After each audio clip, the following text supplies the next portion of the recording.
288 सदस्यीय महाराष्ट्र विधानसभा के चुनाव इस साल के अंत में होने वाले हैं। वर्तमान राज्य विधानसभा का कार्यकाल नवंबर 2024 में समाप्त होगा।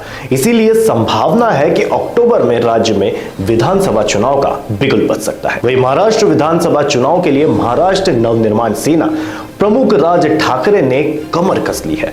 हाल ही में उन्होंने राज्य में 200 से 250 विधानसभा सीटों पर अकेले चुनाव लड़ने की घोषणा की है। अब उन्होंने 2 निर्वाचन क्षेत्रों के लिए मनसे के उम्मीदवारों का ऐलान किया है। नमस्कार, मैं हूं भारत पंचवाल। स्वागत करता हूं आपका यूबी मीडिया की पेशकश सियासत नगरी में, जहां हम आपके लिए लेकर आते हैं सियासत के गलियारों से वो खबरें जिनसे आप अनजान हैं। मनसे प्रमुख राज ठाकरे ने आगामी विधानसभा चुनाव के लिए 2 उम्मीदवारों के नामों की घोषणा की है।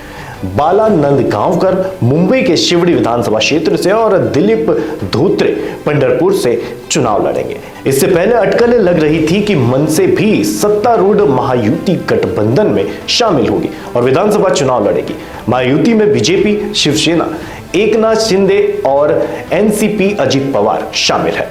इससे पहले राज ठाकरे ने साफ कहा है कि मनसे में टिकट केवल उम्मीदवार की ताकत और जीतने की संभावना के आधार पर दिया जाएगा। आगामी चुनाव की तैयारी को लेकर ठाकरे ने खुलासा किया कि मनसे हर जिले में सर्वे करा रही है। लोकसभा चुनाव में वर्ली में शिवसेना उद्धव बाला साहेब ठाकरे शिवसेना यूबीटी उम्मीदवार की बढ़त 7,000 से भी कम रहने के मद्देनजर मनसे अवसर का लाभ उठाकर आगामी विधानसभा चुनाव में सीट से संदीप देशपांडे को मैदान में उतार सकती है। देशपांडे वर्ली निवासियों की समस्याओं को दूर करने के लिए उनके साथ सक्रिय रूप से संवाद बनाए हुए हैं। राज ठाकरे ने 25 जुलाई को ऐलान किया था कि एमएनएस राज्य में 225 से 250 सीटों पर चुनाव लड़ेगी। उन्होंने कार्यकर्ताओं से कहा, किसके साथ गठबंधन होगा, कितनी सीटें मिलेगी, इस भ्रम में नहीं रहे।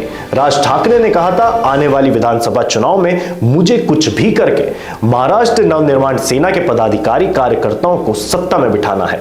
लोग मुझ पर हंसेंगे पर मुझे कुछ फर्क नहीं पड़ेगा, यह होने वाला है। इस बीच यह भी लगभग तय माना जा रहा है कि वर्ली विधानसभा क्षेत्र से मनसे उम्मीदवार आदित्य ठाकरे के खिलाफ चुनाव लड़ेंगे। सोलापुर में आयोजित प्रेस कॉन्फ्रेंस में राज ठाकरे ने कहा कि वर्ली से कौन खड़ा है इससे हमें कोई लेना देना नहीं है, हमारा उम्मीदवार तय है, जल्द ही लिस्ट सामने आ जाएगी। वर्तमान में उद्धव ठाकरे के बेटे व राज ठाकरे के भतीजे आदित्य ठाकरे सीट से विधायक है। कुछ दिन पहले ही राज ठाकरे ने महाराष्ट्र के मुख्यमंत्री एकनाथ शिंदे से मुलाकात कर वर्ली से जुड़ी समस्याओं पर चर्चा की थी। इसके बाद सीएम शिंदे ने अधिकारियों को वर्ली से संबंधित मुद्दों को प्राथमिकता देने का निर्देश दिया था। तो ये थी हमारी आज की खास खबर और आपको ये कैसी लगी, अपने विचार हमसे साझा करें। वीडियो को लाइक और शेयर करें, साथ ही चैनल को सब्सक्राइब करें। सियासत नगरी लाता रहेगा ऐसी ही सियासती खबरें। तब तक के लिए धन्यवाद।